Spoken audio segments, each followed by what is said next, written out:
turned Kemet, the land of the black, into an exhibit for white fantasy. They never asked why so many statues had their noses smashed. They just kept telling you it was erosion, not sabotage, not iconoclasm, not a war against the memory of black divinity.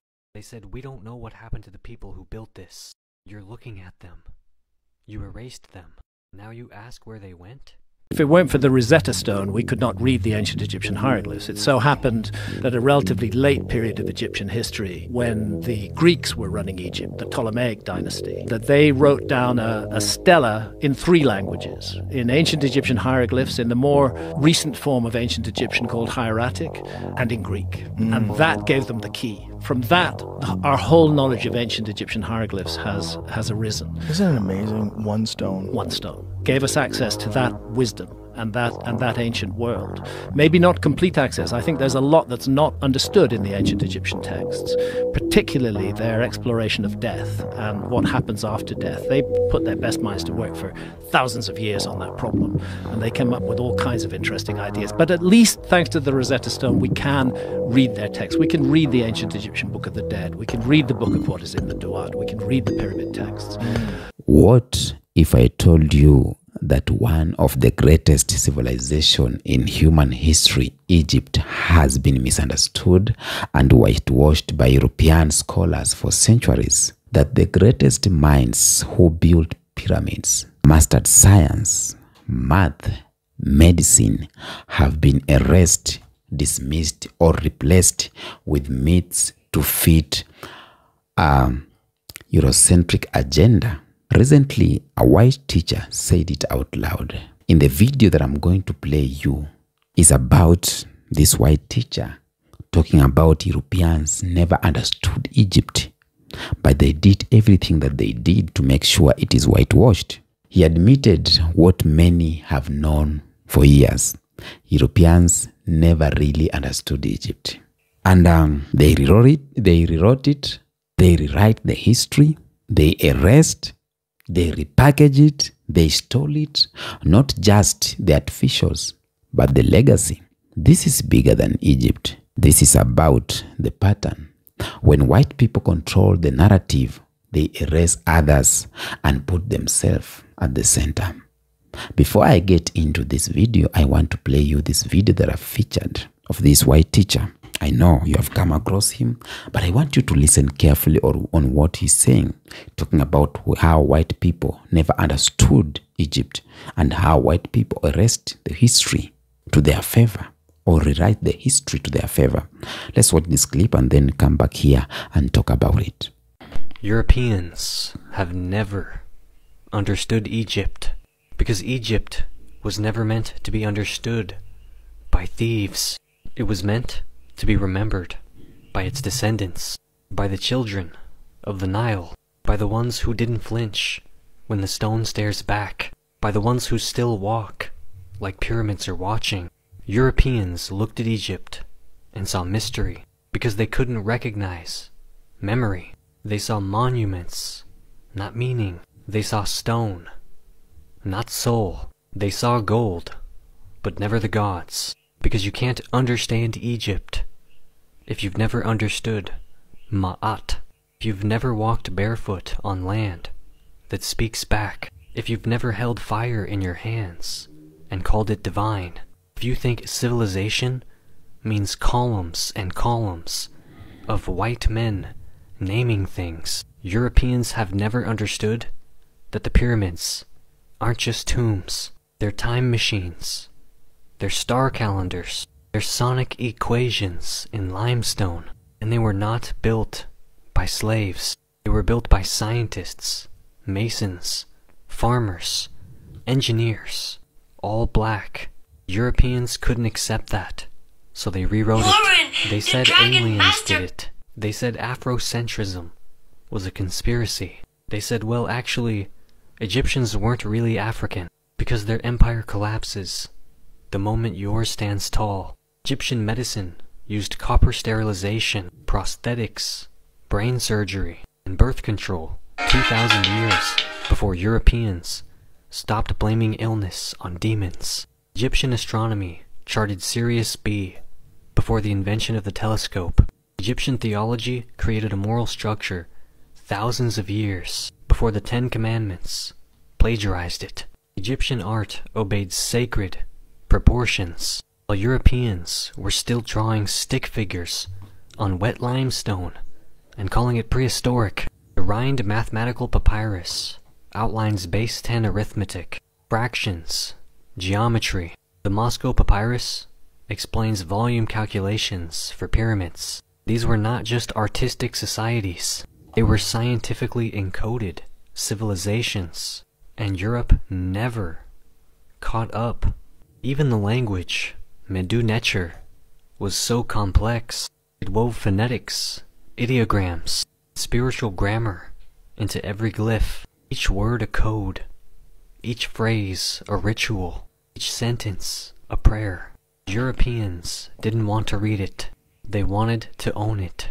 So they smashed statues, stole sarcophagi, renamed gods, and called it history. They discovered tombs that had already been documented by locals for generations. They invented Egyptology as a salvage operation for white supremacy.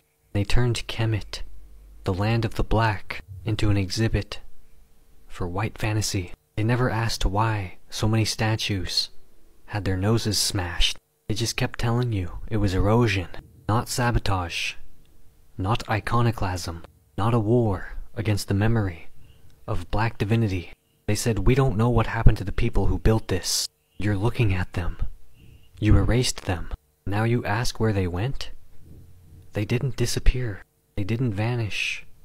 They were colonized, misclassified, bleached in textbooks, rewritten as Semitic or Arab or Mediterranean or anything to avoid ever having to say black.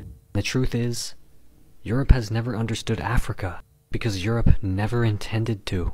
It only came to extract, to dig, label, photograph, steal, dress up its theft in Latin, and call it science. But Egypt doesn't belong in museums. It belongs in the bloodstream. It belongs in the cheekbones of Sudanese children, in the copper skin of Eritrean grandmothers, the silence of Nubian prayers, in the rhythm of black breath, because pyramids are not tourist attractions. They're warnings. So no, Europeans have never understood Egypt, and the pyramids were never built for them to.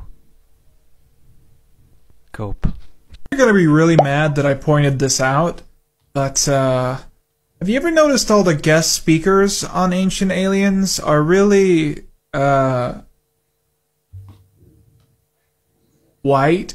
That's weird, right? Because this show is primarily about analyzing the culture of people of color in ancient history, and yet the only times I ever seem to notice a local being interviewed is to just give basic facts about the area.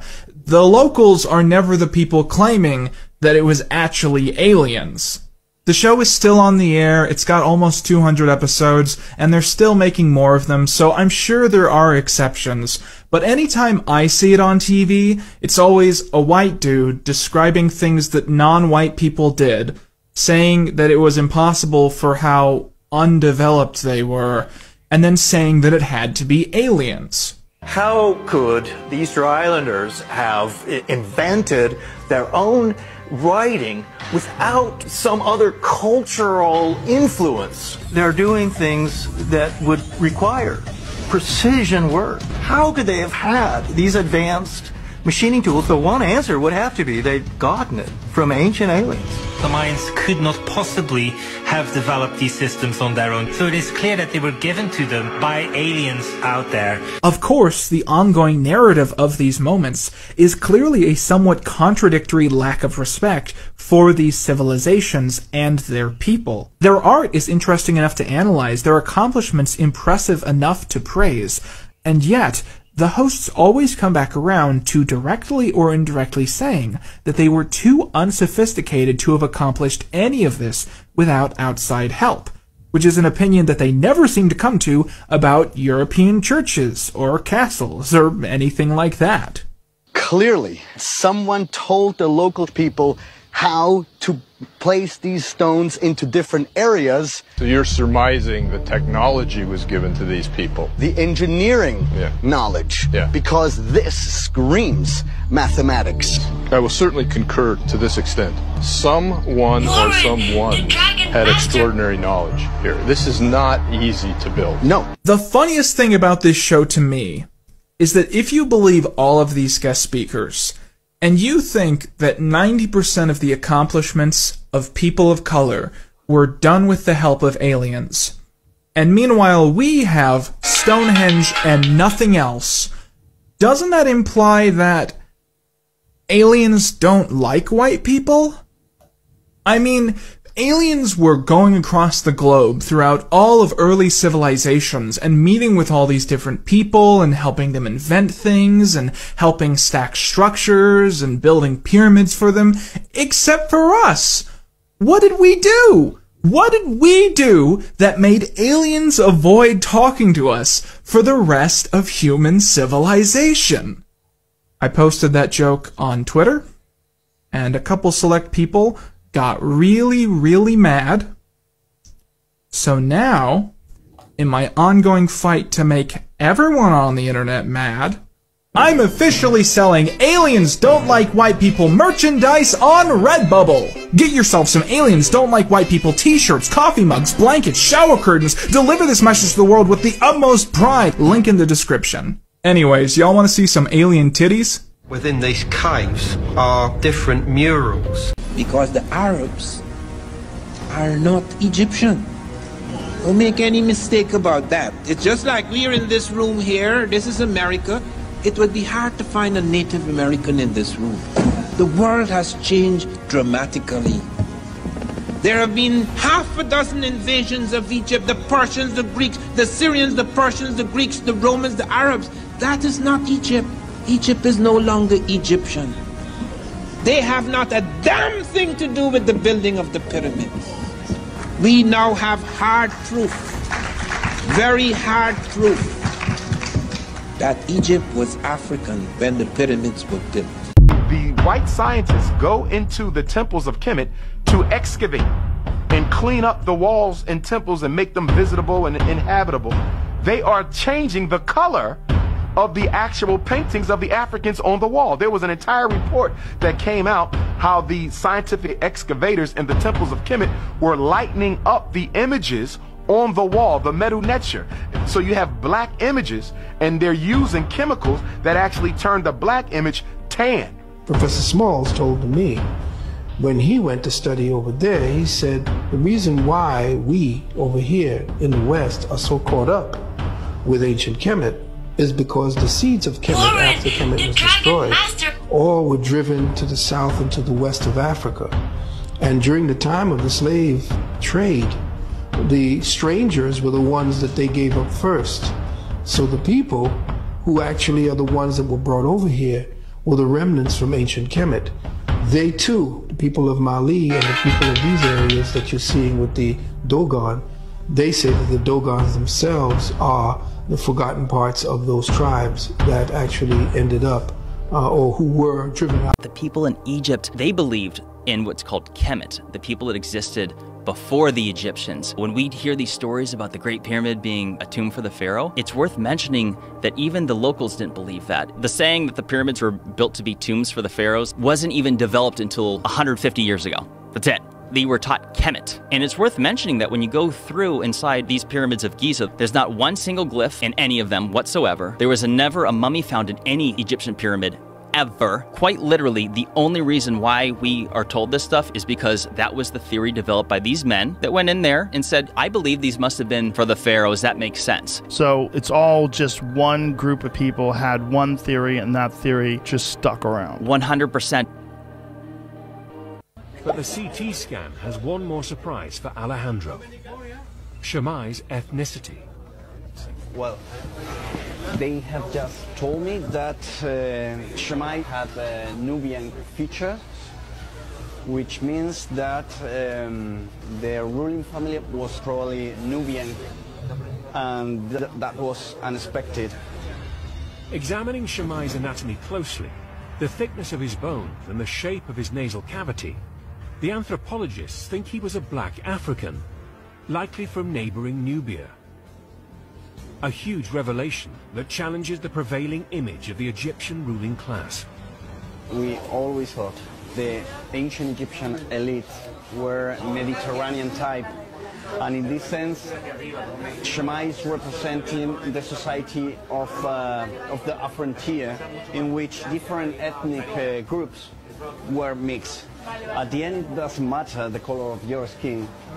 Shemai was Egyptian. The archaeologist in the video is Alejandro Jimenez Serrano. He and his team found a tomb on the western bank of the Nile, opposite Aswan. And as you might have heard, the mummy was called Shemaiah. So who was Shemaiah?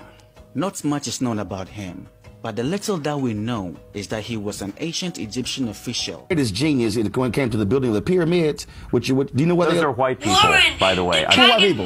The Egyptians are not African. I'm sorry. Do you know where Egypt is? Yes, it's in Where? North Africa. Okay, stop. You stop right there. You just said that you said the Egyptians are not African. Are white South Africans African? Wait. Yes, they are African. See, okay, to be African means you come from the continent of Africa. So if you come from the continent of Africa, that's who you are. So that means you're an African. So you do know. Do you also deny science that man originated from Africa, or do you say that's false science? What are you talking about? I mean, what are you referring to? I'm talking science. Archaeology. I'm talking biology. I'm talking science. In terms of the where did man originate? White scientists. Egypt was an amazing civilization. No, it was not created by black Africans. I'm sorry. It wasn't. Who created it? People who are white. How are people? You can look you can actually look at art, and they differentiate between races. I got to ask you a question. How do you from ancient Egyptian art? You do know those were black people. You do know. They weren't. You do know from science you can't get black from white. You can get white from black. You do know when it comes to evolution. What? I see what you're saying. You never studied science? I see what you're. Yes, I have. No, so I mean, I'm not a scientist. But man originated in Africa. Yes or no? That is a consensus. Yes. Okay. So if man originated in Africa, which means that they were Africans, then all of a sudden, when you talk about the amazing works of the Egyptians, they were people of color. I know that's a little rough for you to handle, but I know you want to hold on to that, somehow thinking whites built the pyramids. But I'm trying to understand. Yeah, we did. No, you didn't. No, you didn't. Because first of all, they were building things in Egypt while white Europeans were still in caves. That's a fact. That is. Welcome back. In the video I played you, a white teacher openly admitted European historians never truly understood ancient Egypt. They never knew about the mud. They never walked barefooted. They never wrote anything. They never built. The pyramid you see, it was built by the ancient people of Egypt. Why? Because white people, they couldn't accept that black African civilization could be that advanced. They did what colonizers always do. They distorted it. He said, Europeans didn't understand the symbols, the math, the spiritual system, so they just interpreted them through their own limited perspective. Because what Egypt is built on, it is spiritual. When you talk about the maths, the science, everything in Egypt has a meaning. In the process of Europeans doing what they were doing, they dismissed the real scientists of the time, the black African minds, and wrote their own version of the history. This wasn't ignorance. This was deliberate erasure. Now, do you know the true father of medicine? His name is Imhotep. Not Hippocrates. Imhotep lived 2,000 years before Hippocrates. He was a genius doctor, architect, engineer, priest. But why don't we learn about him in school? Here in Kenya, we never learn about him. I've never heard about him until when I started learning or teaching myself from here online. Now, we don't learn about him because Imhotep was a black man, a high priest of Ra. He laid the foundation for medicine and architecture. But instead, white historians gave that credit to the Greeks. There's a video I've played you where there is this white man saying that Egypt is not for black people, that Egypt or the pyramids were built by the white people. Everything in Egypt were built or by the white people. You have heard that video. And that's how they have been doing it for so long, trying to whitewash everything that is good. Ancient Egypt had hospitals, surgical tools, pregnancy tests, contraceptives thousands of years ago, before Europe figured out how to use soap. You got that? Before Egypt figured out how to use washcloth, to use soap, to bath every day, Egypt had already discovered all of these things that I've named. Hospitals, surgical tools, pregnancy tests, contraceptives, but none of that made it into Western textbook. Why? Because it didn't fit the white narrative. It was from the black man. This isn't just about Egypt. It is a global pattern, and we know it. The global pattern of white erasure. And when Napoleon invaded Egypt, he didn't go there to learn. He went there to loot. They just know about the gold. They didn't know the meaning. They just know about the pyramid. They didn't know the meaning. They didn't understand the language. They couldn't decode the symbols, so they just made it up. And this is how the Rosetta Stone ended up into the British Museum. Some things you see in British Museum and you ask yourself, how did this get here? Can white people do this? But the answer is no. They stole, they loot, and put them in their museum. Then they started whitewashing Egypt, calling it Mediterranean instead of African, breaking noses of statues to hide black features. There's one video I played you where this white scientist, he's mad. Mad because of what? Because he has known the reality that the ancient Egyptians were black people, something that we never thought. It is the same story in Mesopotamia, India. The Americans, they whitewashed it. Erase, rebrand, colonize. That's what they are doing. Because if black people ever truly knew their history, the illusion of white superiority will fall apart. And that's what they are doing every day. Erasing the history so that we as black people, we never know our history. We never know where we come from.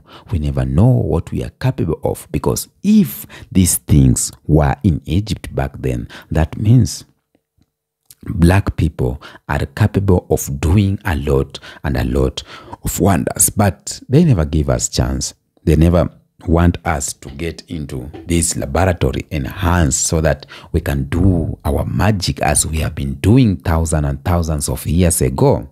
Let's not ignore Hollywood role in this. Look at the films, white actors playing Egyptian gods and kings wearing the...